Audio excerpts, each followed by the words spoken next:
Okay, let's dive right into this. Welcome to The Explainer.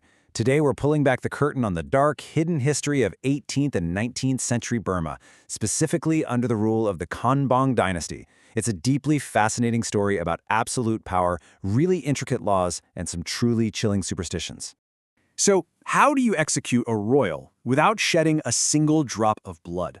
I mean, it sounds like some sort of impossible twisted riddle, right? But for the Konbaung monarchs, it was actually a terrifyingly practical problem. Today, we're going to unpack the chilling reality of these royal executions. We'll explore the incredibly rigid justice systems that govern the everyday people and uncover the mystical, frankly bloody sacrifices that held up the empire's literal walls. To really wrap our heads around the bloodshed, we have to look at this rapid succession crisis. You see, when King Mindon fell severely ill back in August of 1878, he hadn't actually named a clear heir. Why? Because a previous rebellion made him terrified that picking one would instantly spark a civil war among his dozens of sons. So, seeing this massive power vacuum, Queen Dowager Sinbayumishin stepped right in. She orchestrated a massive conspiracy to place Prince Thibaw, who, by the way, happened to be in love with her daughter Supayalat, on the throne. By September, under the guise of letting them say goodbye to their dying father, dozens of royals were suddenly arrested. King Mindon died in October, and by February 1879, the stage was perfectly set for an absolute nightmare. Section 1. The 1879 Mandalay Palace Massacre, a calculated elimination of over 40 royal rivals. Now, what's really wild and frankly terrifying about this is the sheer scale and the sensational contrast.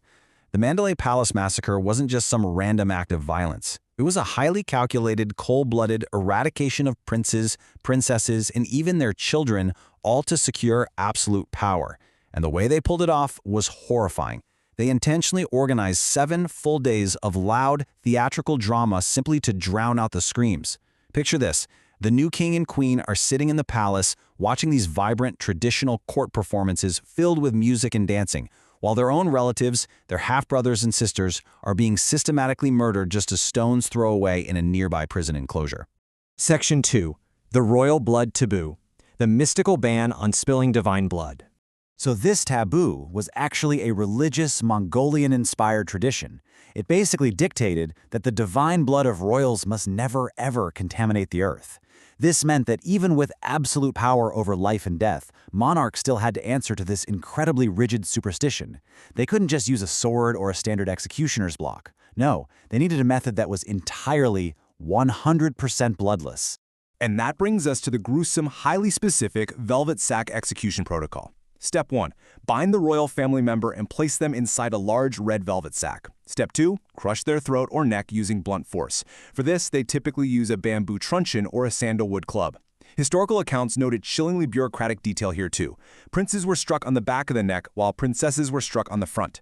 Finally, Step 3, the bodies, still concealed inside those velvet sacks, were either sunk right into the Irrawaddy River or thrown into pits that were then trampled over by elephants. They literally used elephants to compact the earth and hide the evidence forever.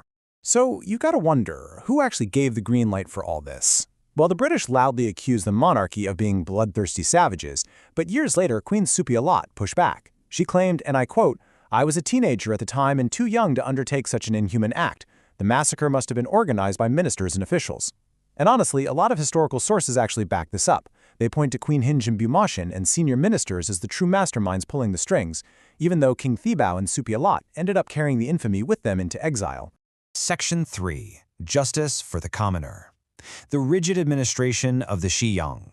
And this brilliantly illustrates that for everyday citizens, justice wasn't some lawless free-for-all. It's a really stark contrast to that deadly Game of Thrones being played by the royals. The Shiyang was the central criminal court, and it operated within a highly structured judicial hierarchy. Local village headmen would handle minor disputes, but the serious crimes, everything from theft and counterfeiting to insulting the monarch, went straight to the Shiyang courts in the royal capital. This whole system was presided over by a complex network of mayors, wardens, and prison directors. In fact, it was within this system that you'd find the infamous water-sprinkled prison, or Yebian Hatang.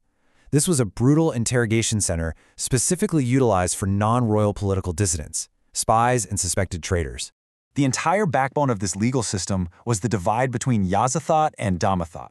Yazathat translates basically to the king's absolute whim. Whatever he says, goes. But Dhamma thought was the common law.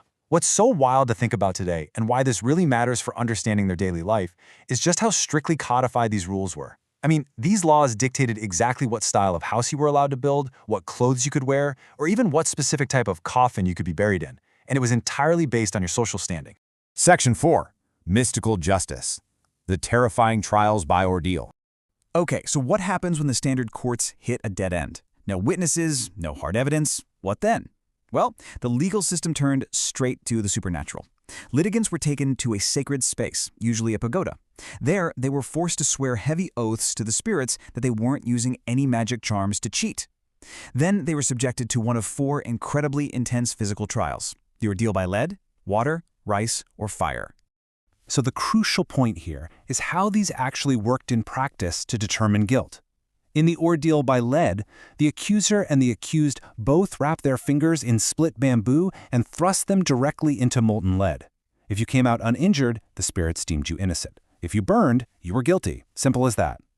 In the ordeal by water, both parties were pressed entirely underwater using bamboo poles laid across their shoulders. It was a terrifying, pure test of physical endurance. The very first person who had to break the surface and raise their head to breathe, they lost the case. The other 2 trials were just as intense, but they relied on, well, bizarrely precise measurements. The ordeal by rice required both parties to chew and swallow exactly 5 kyats of dry, broken rice from a leaf funnel. The first to finish was innocent. And the ordeal by fire involved lighting 2 identical candles, specifically made of exactly 9 threads and 3 kyats of wax. They'd light them at the same time, and the first candle to burn out pointed the finger of guilt. All of this absurdly strict, specific math was meant to ensure that the divine spirits were administering absolute, undeniable fairness. Section 5. Sacrifices for the state. Blood and spirit as the ultimate currency. And this brings us to what is literally the darkest architectural secret of the dynasty: Myosaid, or human foundation sacrifices. Victims were ceremonially crushed to death specifically to appease guardian spirits. This was deeply rooted in an animistic belief that people who suffer violent, sudden deaths become incredibly powerful, possessive spirits known as knots. So the state essentially manufactured these angry ghosts on purpose to act as supernatural security guards for their territory. These sacrifices weren't random. They were meticulously planned out. Victims were placed in the deep pits and crushed beneath massive teak posts. These were specifically located at the 4 corners of the city walls and right under the main gates.